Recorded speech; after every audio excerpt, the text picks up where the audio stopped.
Idaho Drinkerinos, welcome to the Idaho Booze Podcast with me, Steve Kuntz. Today's show, we are going deep on fresh hops. We're talking Hoptober Freshtival. We're talking fresh hop beers. We're talking where you can find fresh hop beers. And we're going to talk about a little bit of how the fresh hop process sort of works, just so you sort of understand why it's such a special season and why we don't do this all year round. All that plus we have Lance Chavez from Boise Brewing on today. He's going to talk all about Boise Brewing, what they've been doing down there in their little area of downtown there on Broad Street. We're going to talk a lot about Black Cliffs Stout and about their upcoming Hoptober Freshtival. All that and more next on the Idaho Booze Podcast.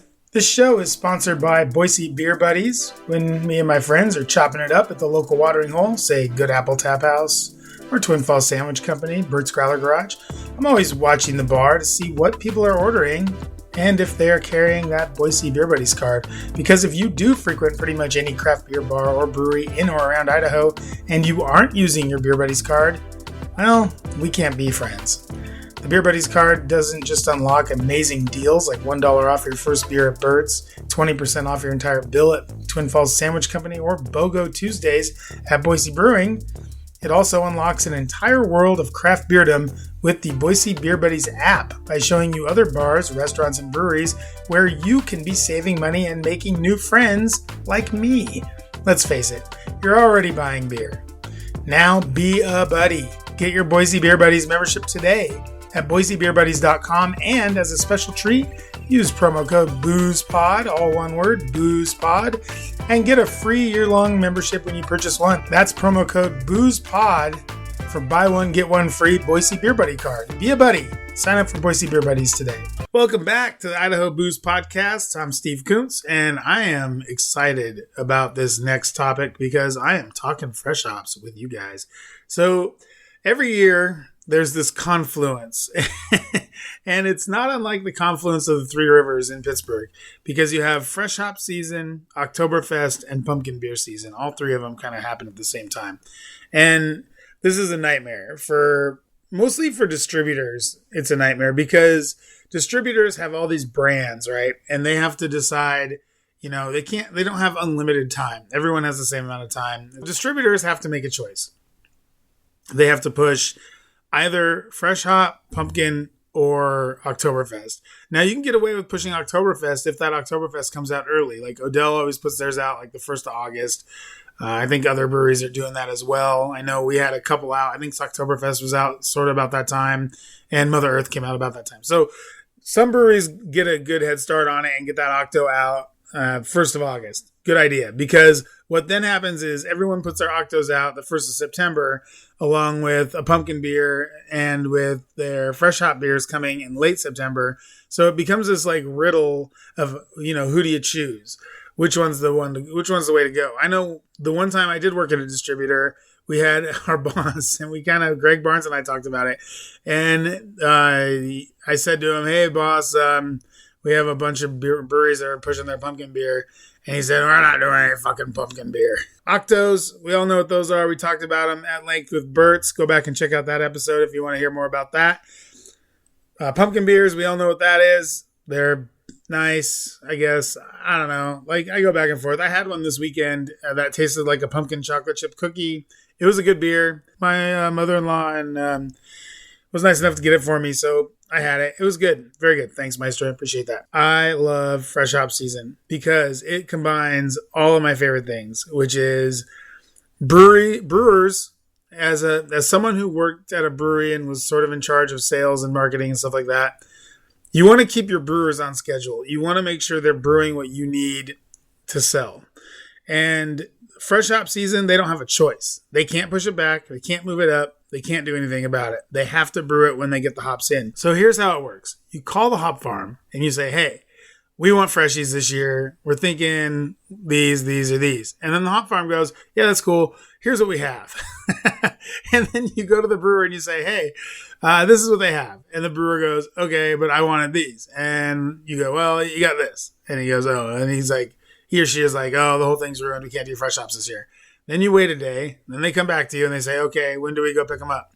So you go and pick them up. you literally go out to the farm or go to Mill 95 now. Now that Mill 95's here, we can get them there as well.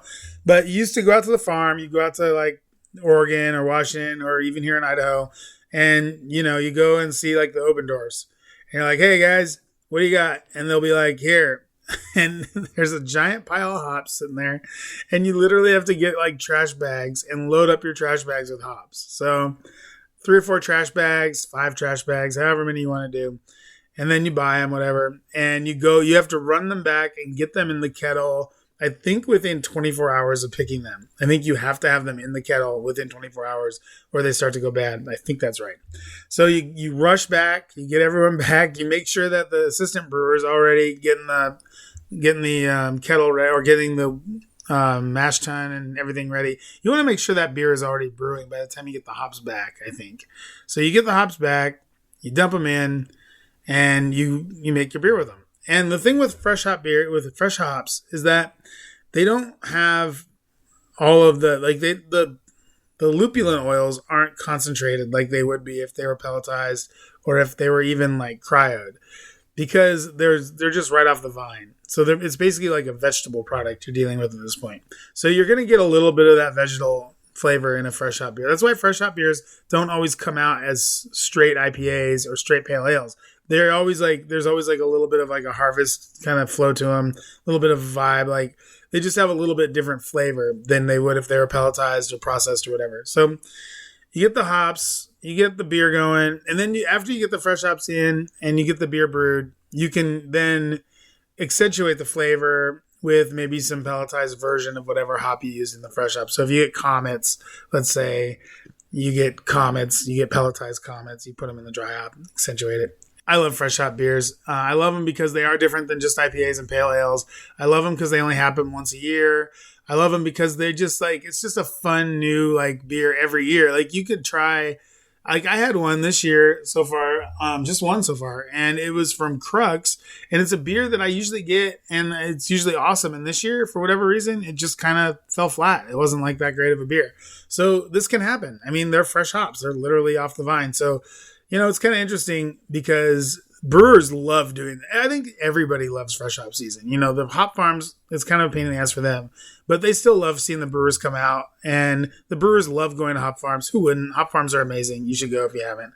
And us, the drinkers, we love fresh hop season, right? I mean, what's better than a harvest ale, fresh hop beer, fresh hop pale, whatever. Hoptober Freshtival. That's like my favorite fest of the whole year. I'm so excited for it. So this is kind of the process that fresh hops go through when they're made. So then when the beer comes out, like everybody likes to come up with a special like design and a special name and all that stuff. And I think that looking back on it, we did Straight Out of Parma, which was the edge beer that we did for fresh hop season. At Epic, we did Festivious, and I think we went back and forth. Like 1 year it'd be a fresh hop beer, then the next year it'd be an Oktoberfest. So we sort of beat the trend by sort of flipping back and forth. And then Epic does a pumpkin beer every year too, the fermentation without representation. So, the fresh hop thing is awesome. I'm a huge fan. You should be too. If you're not, I'm sorry, but you should get on board. Fresh hops, amazing. There will be a couple different opportunities to try them this year. I know I just saw that Hops and Bottles downtown is doing a fresh hop pop-up. I think it's going to be on Saturday, October 5th. I don't know which times exactly, but go check that out if you want to try some fresh hop beers. Otherwise, Boise Brewing has their Mr. Freshie. I think that one's out already, and Lance and I talk about that in the interview. And then Crux has that one beer out. I think Bear Island had one out. They might have a keg of it left. They didn't when I was there last time, but maybe they will now. And I think Barbarian is going to have something out pretty soon. And then Sockeye will have something out. Like everybody puts one out. So just be on the lookout for those and just be aware that they are a little bit different. They're not a straight up IPA. They're not a straight up pale ale because these hops, they come right off the vine. They're more vegetable than hop at this point. And the flavors just aren't as like big and bright and bold as they would be if they were, processed. So be aware of that. Love your fresh hop beers. Love getting after them. You know what? If you find one that you really like, send me a picture. IdahoBoozepod@gmail.com. Send me a pic and we'll send you a prize. I got a couple different prizes here one from our friend Nick over there at Housemade Syrups. I got some syrups to give away. I also have some jerky and meat sticks from our friends at Treasure Valley Chevron to give away as well. So send those in, idahoboozepod@gmail.com. I'm Steve Kuntz. This is the Idaho Booze Podcast. This show brought to you by Treasure Valley Chevron. Treasure Valley Chevron has the best selection of craft beer for your next adventure, from craft lagers to IPAs and even a nicely curated selection of local wines and ready-to-drink cocktails. Treasure Valley Chevron has everything you need for your next trip out of town. With locations on Highway 55 and Gowan Road, they are literally on the way to wherever you get out. Like jerky? Treasure Valley Chevron has the largest selection of jerky of any convenience store. Subscribe, share, and comment to this show, and we'll send you some. Just subscribe on Substack, share the show with a few friends, and comment on our Substack or Facebook page to enter to win a bunch of beef jerky from Treasure Valley Chevron. Welcome back to the Idaho Booze Podcast with me, Steve Kuntz, and I am sitting here with the one and only Lance Chavez from Boise Brewing, the head brewer himself. Lance, how's it going? It's going good, man. Thanks for having me. Hey, thanks so much for coming all the way out here and hanging out with me this afternoon. No problem, man. Beautiful day by the way, isn't it? Yeah, nice rainy day out there. Currently raining cats and dogs outside. But anyway, it's so great to have you in. We've been friends for a little while now, and I don't know all that much about you, as you just told me. So it'll be good to get to know you a little bit better. Yeah. So tell us a little bit about yourself. What were you doing before you got with Boise Brewing? I started my brewing career over at Sockeye, like 2006, I believe. Josh was looking for some help there, and I'd graduated college and was kind of looking for a trade rather than just a job. So fell into helping Josh. We knew each other way back in the day since we were 18 years old. We used to hang out. No kidding. Yeah. Wow. I think we met either in high school or just after high school through a mutual friend running track. So high school here. Yeah, he went to Boise High and I went to Mountain Home. But and Josh King ran track. No, our good friend John Wells did. Those two were like attached at the hip. So I started hanging out with John and then just hit it off with Josh. So we ended up hanging out quite a bit and lived together in our youth. Was hanging out on his 21st birthday. I'll have him tell you that story. As I put out a couple different times on the show, if Josh ever wants to come on and defend himself about what he did or didn't do during his 21st birthday party, he's more than welcome to come on. I'm pretty sure he doesn't remember. Now that he's the owner over there, he sends Tyson out, or he just sends people out to do things he doesn't want to do. Yeah, well, he can do that now. Yeah, he sure can. God bless him. So you got to know Josh a little bit? Yeah, he needed help. I ended up being just the assistant over at the Sockeye, cleaning kegs, cleaning tanks, then started running kegs around town for him in the little S10 truck. We were self-distributing back then. Stayed with him all the way through Hayden, transitioned to Stein, back to Hayden. It was it was 7 years of some really good learning, that's for sure. Now, you were mentioning when you came in on the Sockeye episode that I obviously missed that you were there. Yeah. Was there anything else that I could have got? Anything else going on in the early days of Sockeye that I missed? There was just a lot of beer put out on that 7-barrel system. And yeah, like I was just mentioning earlier, we really didn't have a sales guy. It was just me and Josh. And I was like, hey, I'll run out and talk to accounts. So kind of assumed the sales role, if you will. So yeah, I wore a lot of hats over there at the Sockeye for quite a bit of time. Was there when, like I said, Corey was just volunteering to clean kegs on the weekends to get some free beer and talk Josh into paying him, and he's been there and making awesome beer ever since. So ironically, now he doesn't get free beer anymore. He just gets the paycheck. Now he gets paid to do it. So yep. Well, that's awesome. Well, I'm glad I didn't know that. I'm happy to learn something new. Especially when it comes to that place. I thought I knew everything, so thank you so much for dropping that knowledge. No worries. That's my roots. I always just tell them there is no Boise Brewing without Sockeye. So that's. I mean, you could say that for almost every brewery in the area here, I guess. Yeah. That old 7-barrel system's the old copper system, right? Mm-hmm. Pub system. Do you know if that's still around in some form? No, they're still using that. They have it set up in the big brewery in the corner over there. It's where they do small batch stuff. Right. And that's you know what? That's Tim's area over there, and I never go over there. Tim's scares the crap out of me. So anyway. Tim's a big teddy bear. Yeah. Colin Dean, he's the owner over there at Boise Brewing. If he came to you tomorrow and said, Lance, Boise Brewing, we're only going to brew one beer from now on, and that's all we're brewing, just the one beer. and it was your decision, which beer would it be? Which one would you choose to brew? Well, if we're trying to sell it, I'm going with Boise Light because that's our number one seller. That's what we live off of, obviously. But if we're going for the one I would love to brew all the time, it'd be Black Cliffs. That'd be the American Stout. That's my favorite beer that we put out. So that's my favorite beer that you put out too. We agreed on that. We have been for quite some time. Boise Brewing is and always has been community owned. It kind of started out with like a GoFundMe or whatever, and it's sort of always had this sort of community owned vibe about it. You guys have gone back to the well a couple times on that one, had more community investors come in here and there.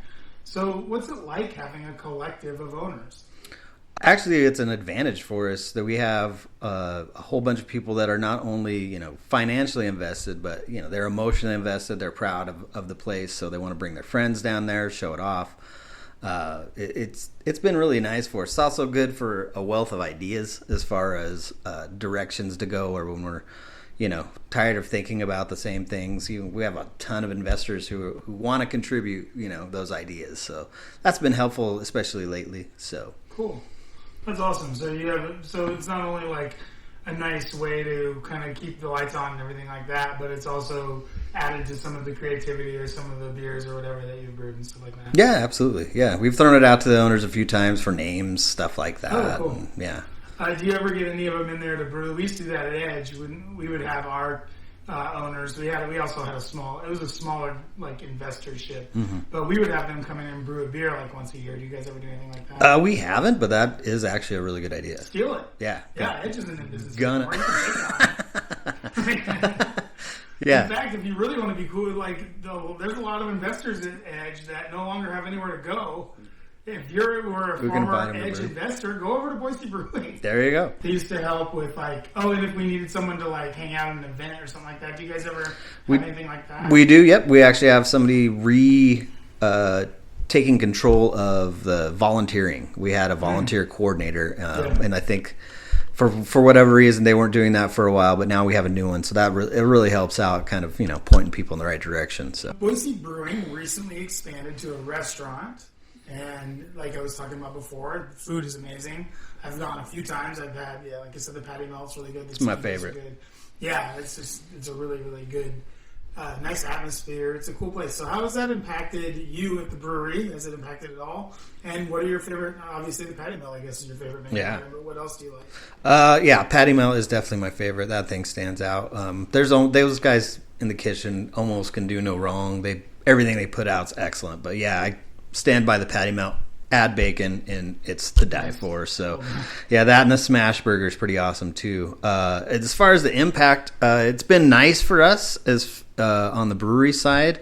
We can do smaller stuff and not have to worry about getting rid of it in distribution because the restaurant's going through it, so we can do a lot more creative, smaller batch stuff. Cool. And that's been nice. It's been cool for us to get creative again.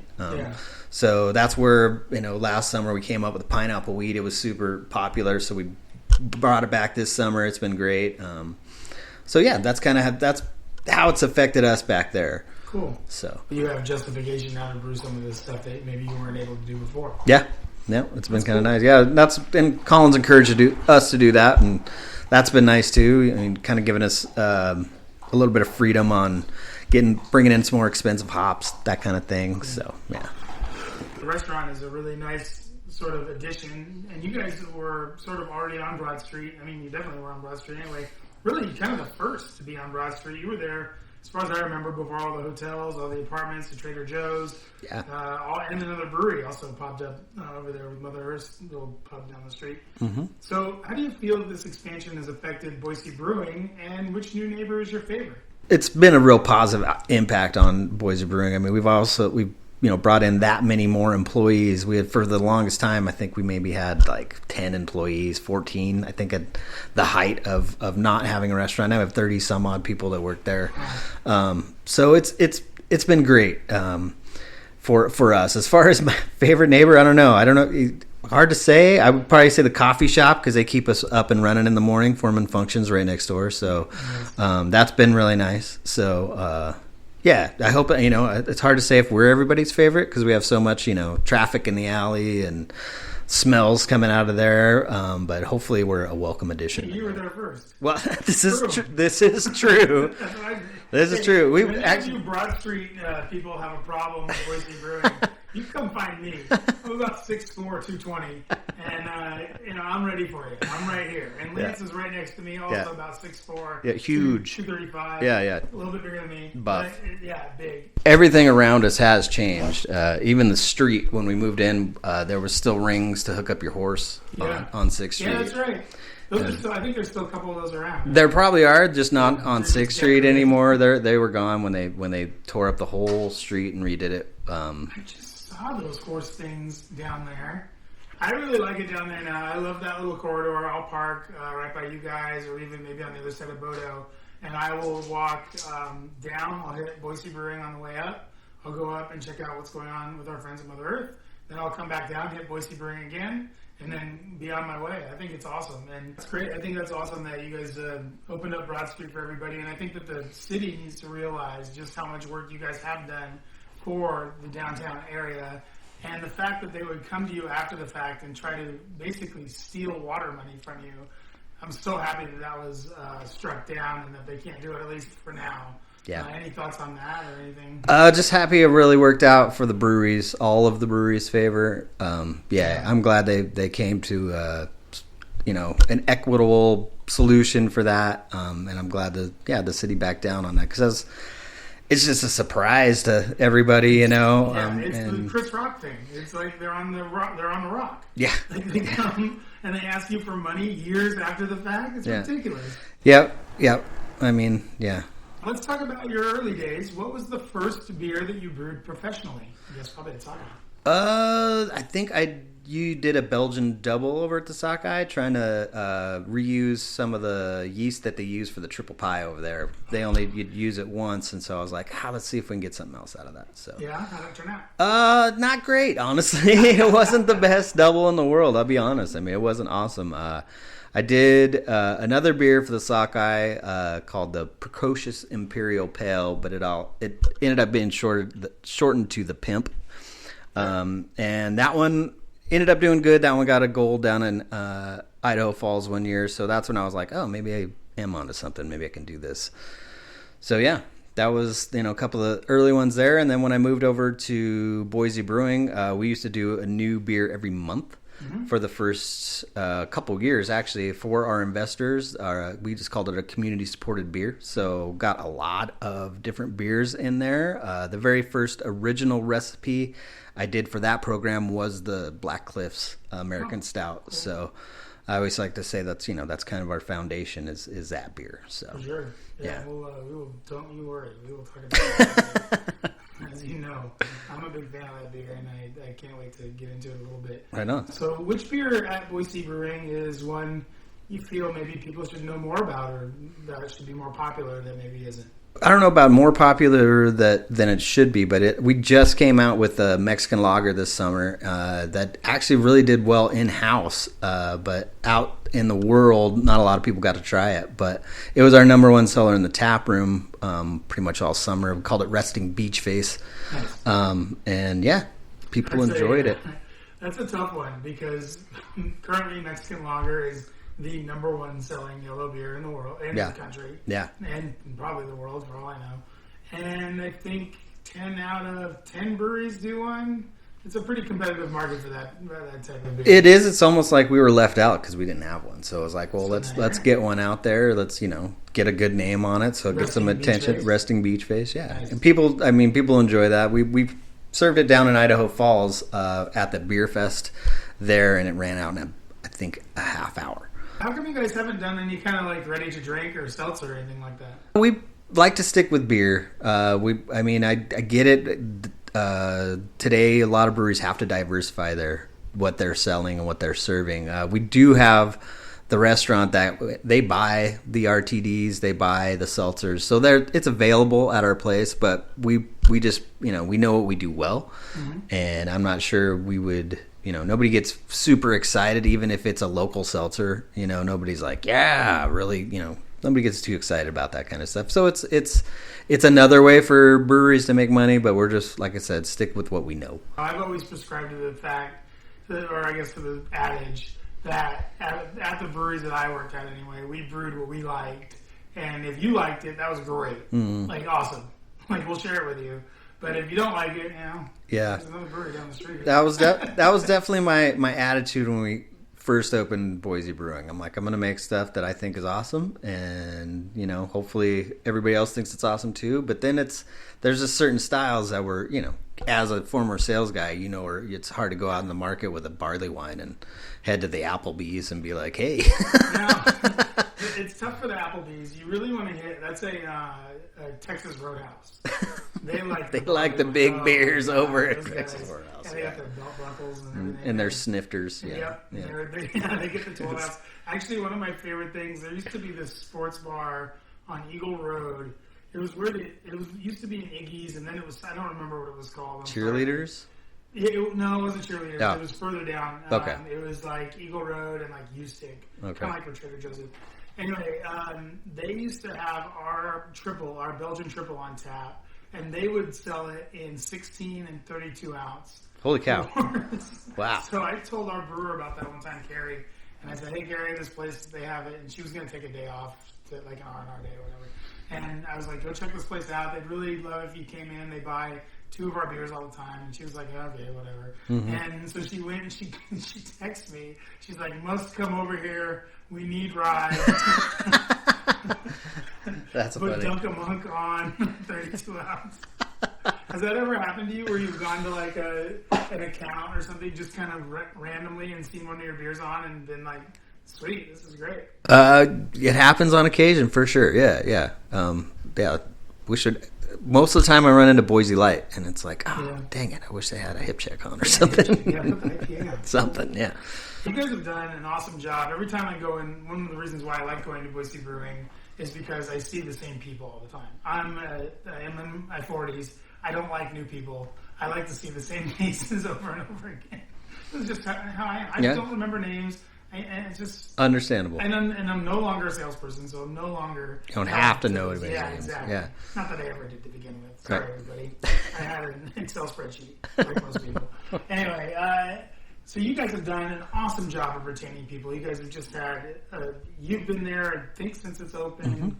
Mm-hmm. You guys have had Lindley there for a little while now. You guys have a couple of your beer tenders have been there for a while. So talk to me about why you think Boise Brewing is such a great place to work and how you've been able to kind of hold on to these people for so long. It's the people themselves. We have some really good people in management, and their personalities really help keep people around.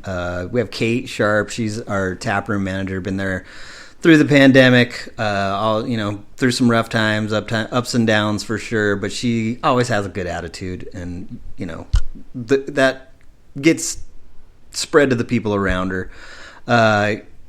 Same with Colin. He's always positive guy, just one of the nicest guys. So it that helps retain people for sure.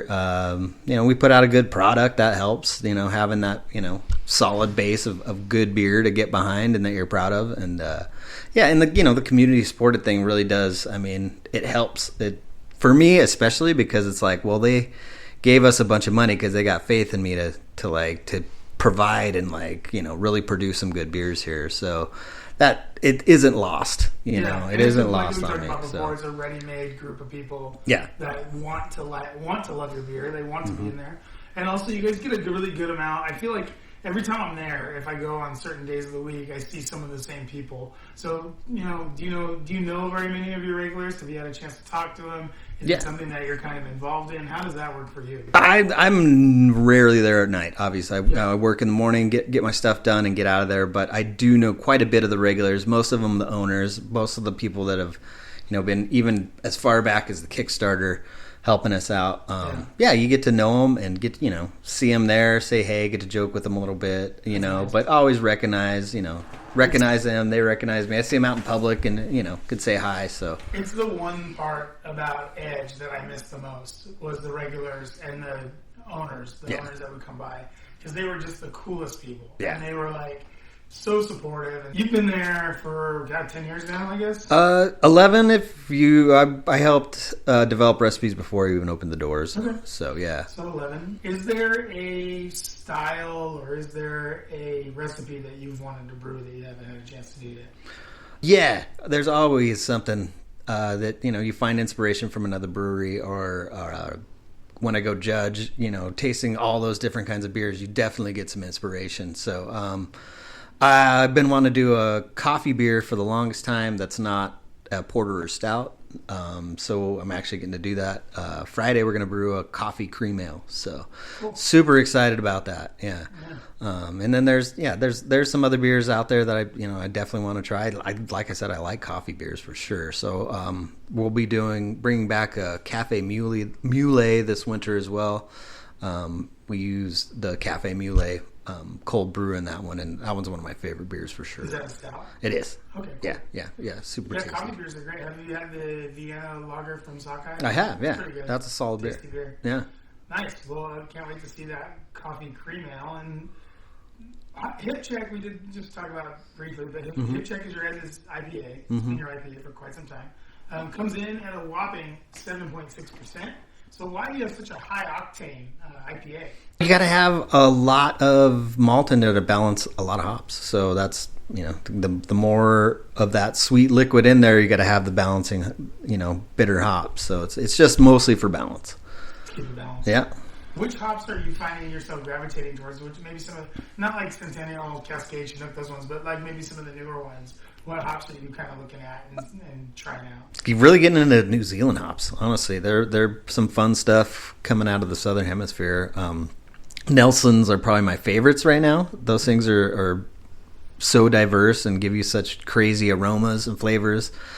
And then there's a few that don't even have names, right? The HBC 1019s, those are really awesome. So there's another HBC, I can't even remember the number right now. I think it's 9 something, but that one is really nice. But yeah, trying to utilize some new hops, try to get some different aromas and flavors out of those. So. And which hops are kind of on their way out, would you say? I don't know if any are on their way out. I mean, there's just always the old school ones that, like a Cascade that you can just rely on for a solid pale ale or something like that. Yeah, Cascade, Centennial, Chinook are never going to go out of style. Right? No, they're never really going to go away. I mean, I don't know. I'm not seeing as many beers maybe I remember maybe 10 years ago or 11 years ago, Amarillo was a big hop that we were using for everything. Mm-hmm. Now I don't see it as much. I still use quite a bit of Amarillo actually. So, okay. And a few other brewers do that I know of. But yeah, I mean it's Simcoe. I think Simcoe is one that's been kind of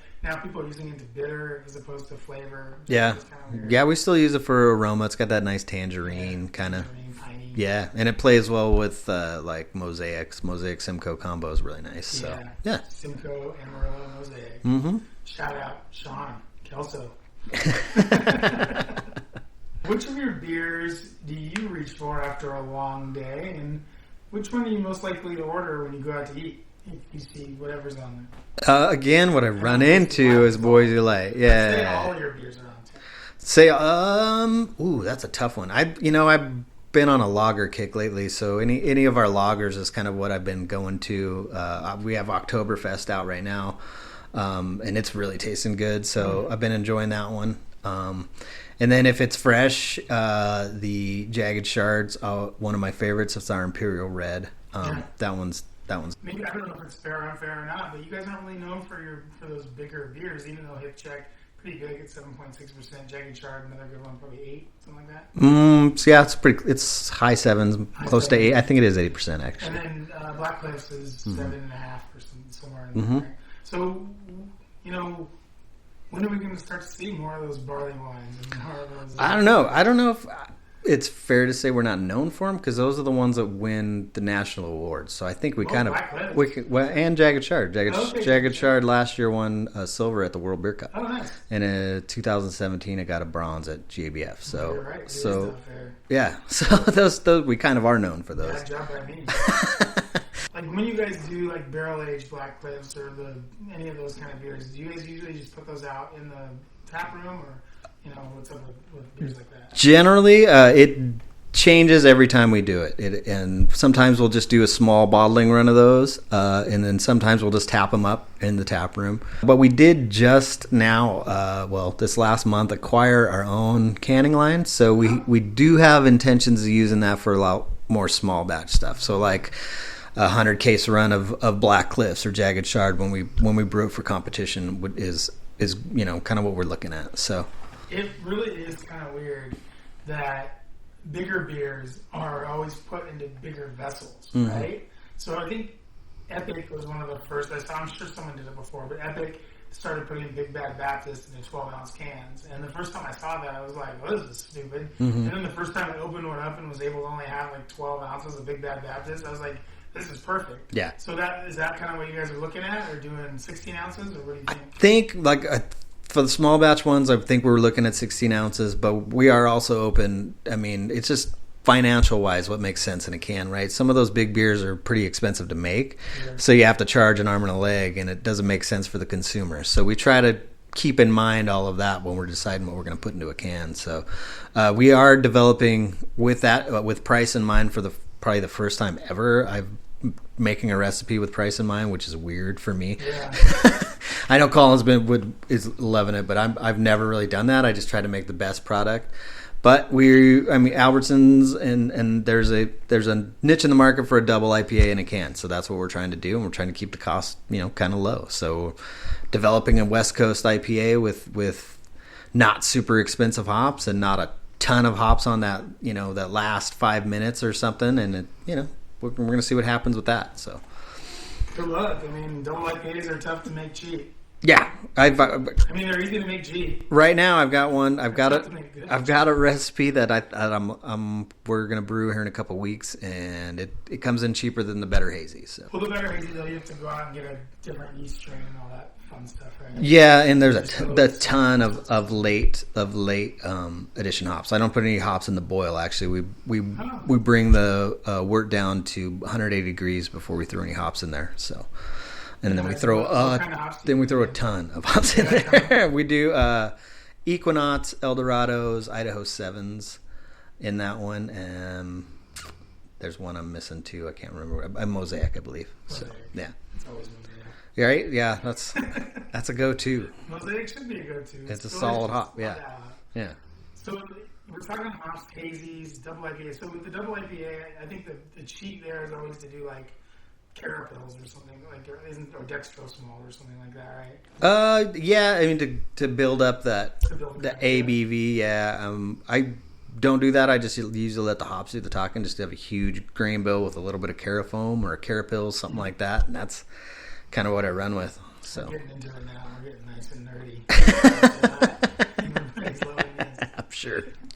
And with the late edition hopping, you obviously have to throw more in at the end to get more of that kind of aroma and burst out of it, right? Yeah. So is there maybe an advantage to making like a super bitter IPA that has less late edition because you don't have to throw as many in? Or is it just what the market wants right now is something big and juicy and where the aroma kind of blasts you in the face? Yeah, I mean, that's what everybody wants, right? I mean, if you're really, a good solid hop lover, you want that big bursting aroma in your face. But there is the appreciation for that West Coast style that still has some aroma from dry hopping, but not necessarily that late edition in the boil. So I really love West Coast style still. I had a hazy kick. It ran its course. I still get them because they are delicious. Yeah. And I actually, when I go to your place, I usually do get one of those Better Hazies. Yeah. Or if you have like another one on. I typically go for whatever the other one. Like, I just like to try new stuff. Yeah, the Better Hazies generally are number one seller. Yeah, sure. It's always at the top. So, like I said, Resting Beach Face took its place this summer, but it was still up there. I remember last year, that pineapple wheat was really good. It reminded me of the Maui one a lot. Nice. Which is a compliment. Yeah. That beer, freaking crushable. Both of them really, really good. So nice job on that. Well, thanks. And then you had a couple other little IPAs I think you had out. I don't remember the names, but they were really good. And one thing I like about your IPAs is that they tend to be on that sort of West Coast style, that sort of hoppy bitter sort of edge. Now, going to your sort of more malty beers, like maybe Jagged Cliff and maybe Black Cliff, stuff like that. What's your thought process behind something like that that maybe doesn't have to be quite as balanced? What are you looking for? How are you looking to coax flavor out of those beers? Well, those two in particular were bad choice because they are a hoppy. Well, Jagged Sharp hoppy. And so Black Cliff doesn't come off as hoppy. It might be hoppy, but it doesn't come off as hoppy. They combine the in the Great American Beer Fest World Beer Cup. They combine the black IPA and the American Stout category for judging. So you kind of do have to have that solid hop backbone and solid aroma. When they did that, it took a while for us to get back into the winners circle. Why did they do that? Lack of entries into both of the categories. Right now, you're wearing World Beer Cup competition judge sweatshirt. Yes. Looks great. Thank you. Now, how is it that you've gotten involved at judging at such a high level? Because next week you're going to judge at GABF, right? Correct, yeah. So how's that happening? Well, you have to apply to the Brewers Association to get into the judging pool. You have to have 3 people write a recommendation for you who have judged with you. More to speaking to your temperament and your knowledge and kind of how you are at the table.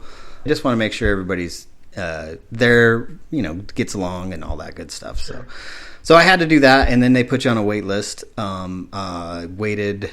I think I benefited from the pandemic when a lot of judges were unable to travel or unwilling to travel, and I got in there, I think 2021, something like that, and got into the pool. So, and then once you're in, you're kind of in, and then I've done it for the last, I think this is my 5th GABF, and then I've been lucky enough to do a couple of World Beer Cups. So yeah, it's been an honor to be in the room with all of those people. You sit down at the table and you're with the head brewer, Firestone Walker, and the guy who's come up with however many award-winning recipes before. It's quite an honor. It's humbling and yeah, it's exciting to go. Well, that's what I'm getting to.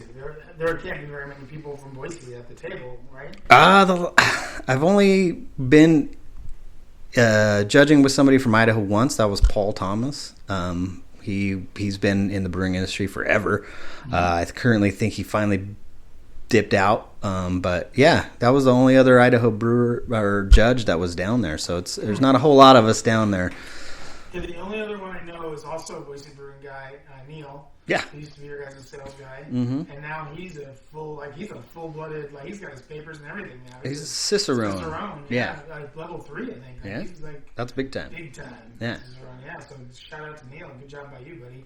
But this guy, Lance, he's going to Denver to judge GABF, so he'll see you there. It's not a bad gig, yeah. No, that's an awesome gig. So tell me about, so this is your 5th time doing GABF. I think so, yeah. So tell me about how that works. So do they do it the way, I've only judged a couple times, and I'm really bad at it because of all those things that you talked about before. I'm very loud. When I like something, I let everyone else at my table know, no, this is the one. This is the one. This is the one we're voting on. Right. I'm very, I wouldn't say combative. I think that's the wrong word, but it's somewhere in there. Opinionated. Yeah, I'm opinionated. Sure. That's right. Everybody is at the Yeah. table. So what's it like when you're sitting there? How do they decide which table you're at? How do they decide which style you do? Stuff like that. Just walk us through a little bit of that. They put you at tables that you're not entered in.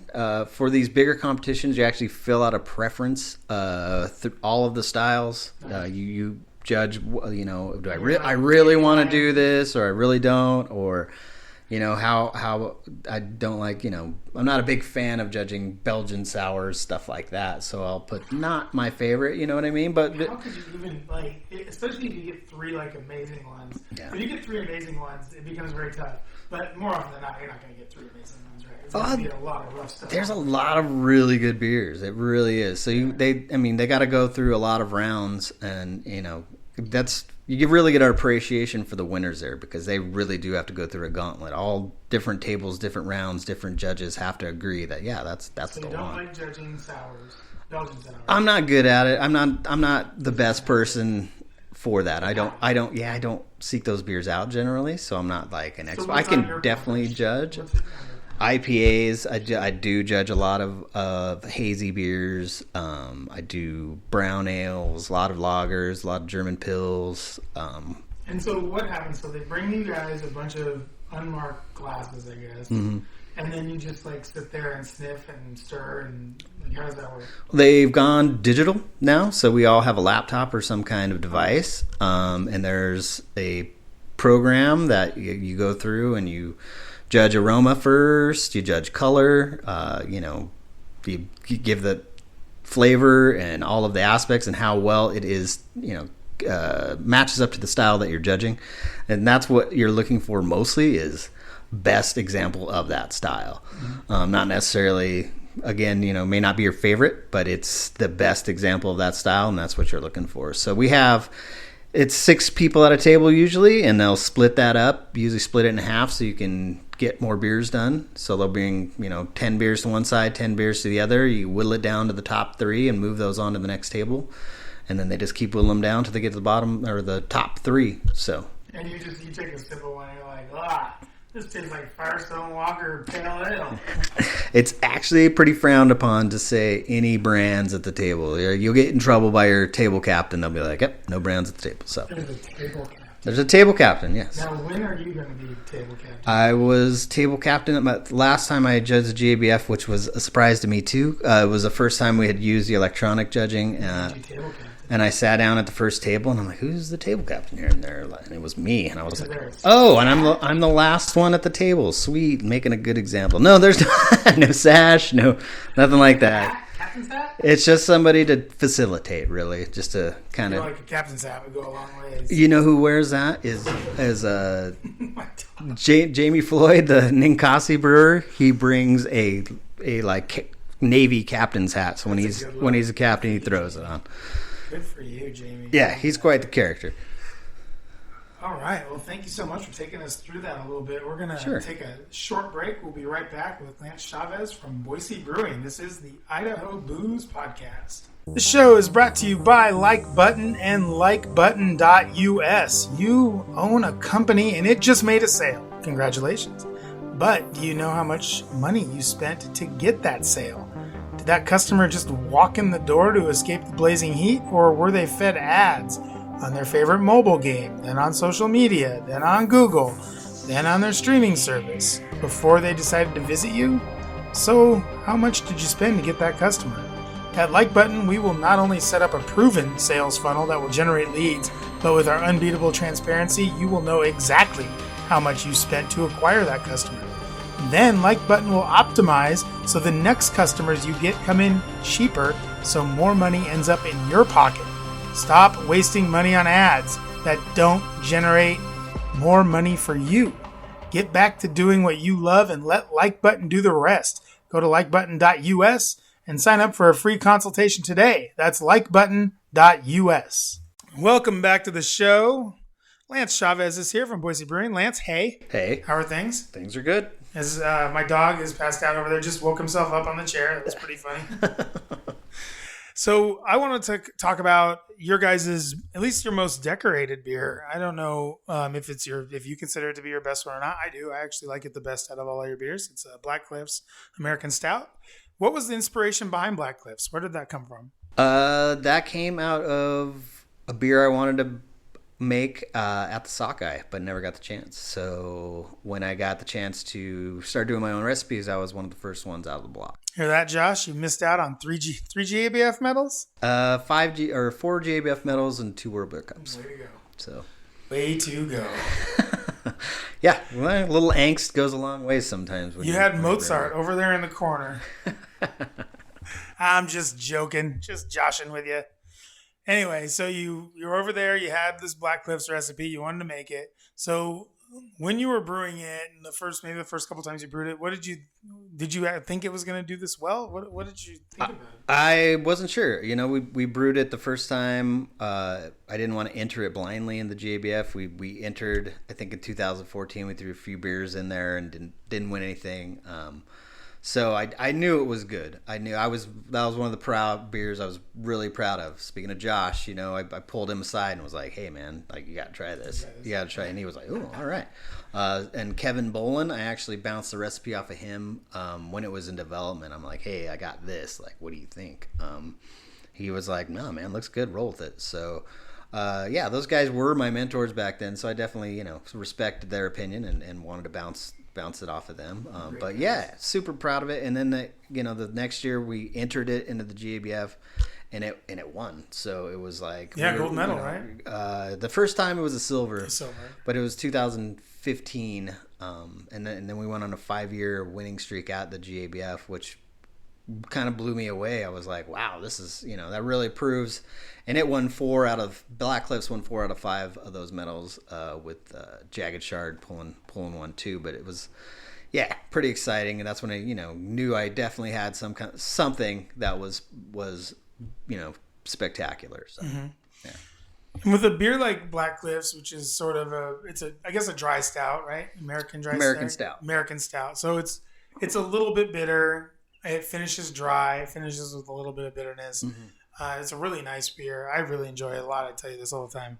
I'm glad that it's out all the time now, and you can get it whenever. I usually pick it up if I see it. I'll grab it just because I like it. Good beer, and it's one of the few from around here that has gotten a GABF medal, which I think is really cool. I think it's a really cool accomplishment. So congratulations on that. Thank you. And getting 4 of them. I mean, that's amazing. Yeah. And man, what kind of variations have you done, or what kind of variations would you like to do in the future? So a lot of people, what they do is they take their big beer like that, and then they add stuff to it, or they take stuff away. You guys have obviously done barrel aged Black Cliffs. Yeah. Have you done anything else with it?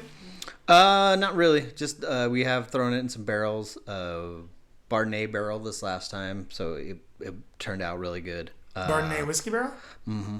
Yeah, that was really cool. He showed up one day. I was like, "Hey, I got this. If you want to throw something in it." So I was like, "Heck yeah, we do." So, other than that, we've amended it a little over the years. When they combine the Black IPA and the American Stout category together, we added a bit more dry hop to try to get the aroma bolstered up a little bit, and it's paid off. We like the way it turned out, so we've kept that. So we have coming up, Hoptober Freshtival is coming up. It's the 10th anniversary or 10th annual? I think it's 11th. Is it 11th? Last year was 10? Yeah. Holy cow. I know. So let's talk about your guys' entry into this year's Hoptober Freshtival. I assume you're doing a fresh hop beer for it. I have 2 this year, yep. You have 2? Okay. What fresh hops are you using this year, and what direction are you going? Are you going harvest, pale? This year, we always do Mr. Freshie. It's our fresh hop pale ale. Make it the same every year, except for the hop is different. This year we had planned on using some pinks and some Citra, but there was all the smoke and from the fires shut down Jackson Hop Farms for a couple days. So I actually had my assistant brewer driving out to Jackson when they were like, "Yeah, we're closed." So we had to pull an audible there, and I sent them over to Mill 95, and they saved our bacon with some fresh gems. So we got Idaho gems and Mr. Freshie this year. We did add some pink in the boil and the dry hop. So we're excited about that one. It smells really nice so far. And then last week we did a sessionable fresh hop. We did a collaboration ale with Immersion Brewing. They're in Bend. My former assistant Sam is their head brewer now. Wow. Sammy Wallace. So, so he came and we brewed a fresh hop. He actually did go by Jackson's and got us some mosaics. So sweet. Super stoked on that one. That's just going to be a sessionable, like 4.5% fresh hop ale. So nice. That sounds pretty tasty. So Hoptober Freshtival, it's my favorite fest in Idaho. Always is, always has been. I missed it a couple of years when I was gone. I missed it one year because a Mariner game went into 18 innings. And other than that, I think I've been at all of them. So what do you think separates the Hoptober Freshtival from other festivals? Why do you think? I think there's a lot of people that are like me that like it the best. Yeah. So why do you think that is? It's atmosphere usually. I mean, you don't have to drink there. It's not a kegger. Everybody's there just to appreciate the fresh hop ales, not get the most bang for your buck kind of thing. And that tends to lead to, people behaving badly. So there are people there just to have fun and just to be chill and just to enjoy the fresh hop ales. So I will say this, even when it has gotten a little bit off the rails, it is an incredibly, I think the first one got pretty crazy. And that was really fun. I mean, we were all much younger then. 10 years, 11 years younger. Indeed. And that was a lot of fun. But I think I get what you mean. The vibe is a lot chiller. Yeah. For sure. Yep. It's a pretty mellow vibe. And people just go there to have fun. They're not there to get rowdy, not there to get super hammered. So Have you had a chance to look at who's going to be in this year's fest and what they're bringing? A little bit. I've got a couple people that I know are coming. I don't have all of the RSVPs yet, but I know the local favorites, Sockeye will be there again. We've got a couple of cider companies coming. Mother Earth will be there, Barbarian. We're super stoked to have Bale Breaker come in all the way from Yakima. They have the freshest hops. Absolutely. They're in the motherland. On a hop farm. Yeah, they're right there in the Mecca. So, and then Matchless Brewing also from Washington is going to be there. So, sure. Yeah, and then we're still waiting to hear back from some others, but cool. That's so far. Any idea what beers they're bringing? Or ciders? Yes and no. I've got a list, but I don't know whose they are. So It would be kind of weird. Somebody's bringing Fresh Fluff. Okay, Fresh Fluff is going to be there. That's going to be there. Hop Charted will be there. Great. Tropical Thunder, something will be there. Fresh as it gets, Citramaniac. Got a Lavender Fresh Hop Cider. Fresh as it gets, I think is that? That's Mother Earth. That's Mother Earth, yeah. I think, and then Ben's Cider Company has a Lavender Fresh Hop Cider. So yeah, Bale Breaker looks like they're bringing the Haze Harvester Hazy IPA. I'll be happy to tell the people at whoever brought the lavender one. Yeah, I'll be back around to try that. And never come back. I'll be really happy. Not anything against that cider company in particular. They're very nice. I'm just really not a lavender person. Yeah, turns out. Yeah. But that sounds awesome. Any changes to the fest that we should know about this year? There's going to be live music this year. We've had some DJs. We've had Boise Radio coming down. This year we've got the Turtle Poppers playing from 4 to 6. And then they'll be playing again, closing it down from 7 to 8. And we have the Boise Philharmonic Brass Quartet performing from 6 to 7. Those guys rock. Yeah, that'll be fun. And then it's always open to the public, no fee to enter, family friendly. And then you can buy the tokens in the glasses there, or you can get them beforehand. If you go onto the website, they're a little bit cheaper there. I think they're like $35 now, and then after October 11th, they'll be more expensive. So you should grab them now. Yeah, grab those now, and we'll have a link to that website on the show notes, so you can check it out.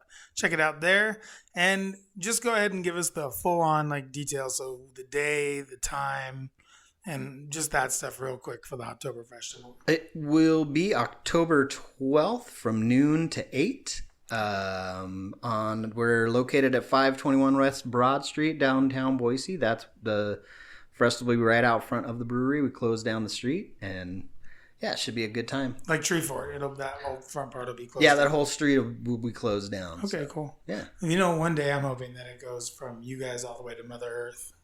That would be quite the fest. That's the dream. That could be quite. Well, you take charge of that, and we'll make it happen. Colin has my number.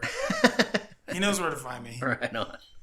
So thank you very much for all that, Lance, and thanks again for coming. We have one more thing to do. We like to play a little game here on the Idaho Booze Podcast with everybody that we come into contact with. I try to make it different for everyone, and sometimes it just doesn't work out that way, but this time I'm happy to say that it did. So this is called Into the Kettle or Into the Fire. We're going to have 2 hops, and you have to choose one to throw in the kettle and one to throw in the fire. Does that make sense? I think so. Like I'm throwing one away. You're burning one up. One is going away. Okay. Not just today either. Forever. Oh, no. Yep. So you're going to just think about it. Well, that's a lot of weight. Well, the first one's tough. Okay. It's Mosaic and Simcoe. That is tough. Those are 2 of my favorites, but I'm gonna live on the Simcoe side. I love Simcoes, so that was the right answer. So Mosaic goes into the fire. Citra and Sabro. Oh, I'm gonna stay with Sabro, and Citra can go away. Why is that? I went to the hop class at Yakima Chief years and years ago, and they told the story of Citra. It was a hop invested in by the major big companies for a long time. Called didn't have the name Citra yet. Yeah. And it's called Adolphus 12578. Something like that, yeah. And it was way too catty for anybody, which means it smells like tomcat urine, which is exactly what I get out of that. So there's a couple, just to kind of deviate. Citra, definitely, I do too. I get that 100% of the time. And if I don't get it on a Citra beer, I consider it a giant win. Yeah. Thank God. Yeah. Yeah. The other one is Idaho 7 for me, and not to disparage our people out at Mill 95, we love them, but Idaho 7 to me, green tea. Really? Every single beer that it's in, every single time I see it or smell it or taste it, green tea. Yeah. Like matcha. Huh. It's the weirdest thing. That's crazy. I get good solid pineapple off of those. Eldorados and Amarillos. These are tough, man. Told you, man. I'm going to stick with Eldorados. I did not take it easy on you. It's got multi-purpose. Eldos. Yeah, I like those Eldorados. And it's an Idaho hop, so. Yeah, they're nice. I like them. Any IPA with those is usually pretty good, with those Sabros too, especially. Saws and Hallertau. We're going old school. Saws, old school. I'm keeping the Saws. Got to. Big fan. Nice one. And then finally, this is the toughest one. This is like, what is that movie with the child, Rose something's baby? Rosemary's Baby? This is Rosemary's Baby. Okay. Cascade or Centennial? Well, I'm gonna take Centennials. Nice. Throwing Cascades out. Yeah, well, there's some Cascade. You can make your own Centennials with Cascades in Columbus. But nice. I like the Centennials, yeah. Well, Lance, that's it. That's the game. There are no losers on Into the Kettle or Into the Fire. You did very well. Yay. You got a 78%. I thought you were a little hard on mosaics, but that's all right. I do love Simcoe. I think you actually answered the same as I probably would have taken Amarillos over Eldorados, but I'm not a brewer. Yeah. I'm just a dumb beer drinker. So thank you so much for being on the show today. Really appreciate it. Really appreciate you coming by. You bet, Is there anything else you'd like to say? Anything else you'd like to push for Boise Brewing or yourself or anything like that? Not really. Just, come down and try a smash burger sometime. A lot of people have not had our food. I would suggest to come. Yeah, great. Oh, the smash burger is so good too. Patty melt with bacon, and that might change your life though. So you know what I do? I don't know if you know this or not, but I actually write a beer review column that I do on Substack in addition to the podcast. And I actually did review the taquitos on there one time. Oh, nice. Because they were so good. Yeah. So the taquitos, I'm a big fan of. I go taquitos and then one of the burgers, and then I usually wash it down with, like I said, one of the IPAs that you have on. And I do like that pineapple wheat right now. Nice. It was awesome. So thanks a lot for coming by, Lance. Really appreciate it. You're a good man, better brewer, and probably an even better judge. Thanks a lot. This has been the Idaho Booze Podcast with me, Steve Kuntz. Coming up, we have Brew News. We'll see what's going on in the world of beer coming right up on the Idaho Booze Podcast. This show is sponsored by the Idaho Brewers United, or IBU. Sign up for IBU's monthly newsletter at idahobrewers.org and get VIP access to brewery events, tastings, and news straight from the source. Be the first beer nerd on your block to download the IBU app and start earning points for free Gem State beer gear. It's only one email a month, so what do you have to lose? Sign up at idahobrewers.org today. Welcome back. Wasn't that a great interview with Lance? That guy is the best. Anyway, on Brew News today, just a couple of little things to get to, including a new brewery alert. This one all the way out there in St. Anthony, Idaho, which I believe is out in the hinterland somewhere between the mountains and Montana. This brewery is called St. Agony Brewing Company. They're opening up. Looks like they just opened up, and they're going to have a bunch of beers there on tap for you to try out in St. Anthony. And be sure to use your Beer Buddies card. That's $1 off your first pint for each visit and $1 off growler fills. So that'll save you a couple bucks. And if you are in St. Anthony listening to this podcast and you need a Beer Buddies card, go ahead and click on those show notes. You'll find a 2-for-1 offer there using the promo code BOOZEPOD from our friends at Boise Beer Buddies.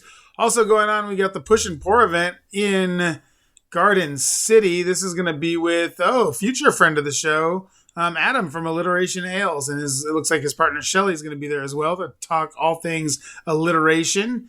I'm sure there'll be a lot of wordplay and fun stuff like that. This will be tonight, actually, Friday, October 4th, 5:30 to 8:30 p.m. And it looks like they're going to have a special brand announcement. So look forward to that. And we're looking forward to having Adam on the show in a couple of weeks.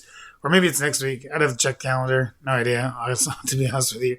And in Meridian, the Chamber of Commerce. Wow, those guys know how to party. They're throwing an Oktoberfest. It's the Meridian Oktoberfest 2024 in downtown Meridian. This is the downtown Meridian that's Idaho Avenue and 2nd Street. It's not the downtown Meridian that's the Village. And it's not the downtown Meridian that's where Fred Meyer is. This is the downtown, or no, where Costco is. It's not that downtown Meridian. It's the downtown Meridian that's on Idaho Avenue and 2nd Street. So like the old-timey downtown Meridian? Sure, let's call it that. That'll be Saturday, October 5th, 10 a.m. to 9 p.m. And there's going to be some beer, there's going to be some food, there's going to be some people, and it's in Meridian. So have a good time with that. Looks like Loose Screw will be out there, future friends of the pod, and Voodoo Brewing Company will be there as well. And then, of course, we talked about it last week with Molly, the Idaho Cider Fest coming up. This will be tomorrow, October 5th from 12 to 6. We talked all about it last week. If you want to know more about it, go and check out that awesome show with Molly Ledbetter from Merriweather, because she is awesome. And that show was really good. And this fest will be a lot of fun. And then finally, this is all from Boise Beer Buddies. You can get all this, by the way, if you join Beer Buddies right now. Go to boisebeerbuddies.com and sign up for their little newsletter, and you'll get all this sent directly to your email. It's great. This is Wepa Cafe's having a dinner with friend of the show, Talia Wine Company. Looks like Earl will be out there slinging some wine, hooking people up with a sweet dinner, and great wine pairings to go with that. So that's going to be Monday, October 7th, 5 to 8 p.m. on the rooftop deck. They'll have a little happy hour, a little cocktail hour, and then a 5-course seafood-themed menu paired with Talia wines. Oh, that sounds awesome. I would go check that out.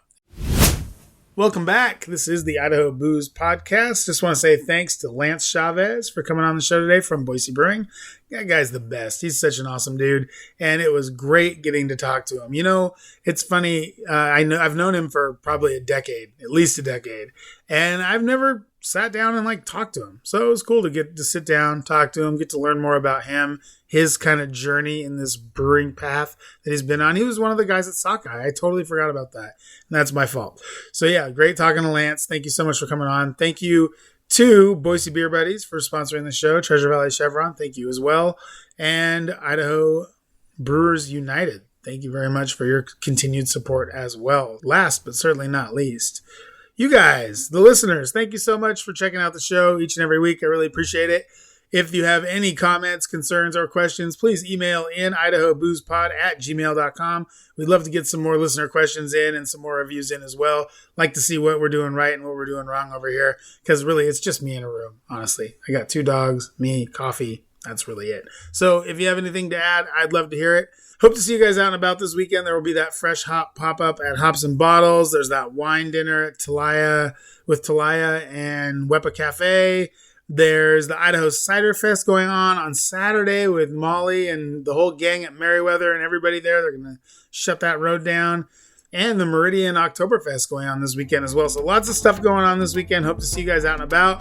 If I do, give me a shout. Say, hey, love the pod. And I'll say thanks. This has been the Idaho Booze Podcast with me, Steve Kuntz. Good day and good drinking, everyone.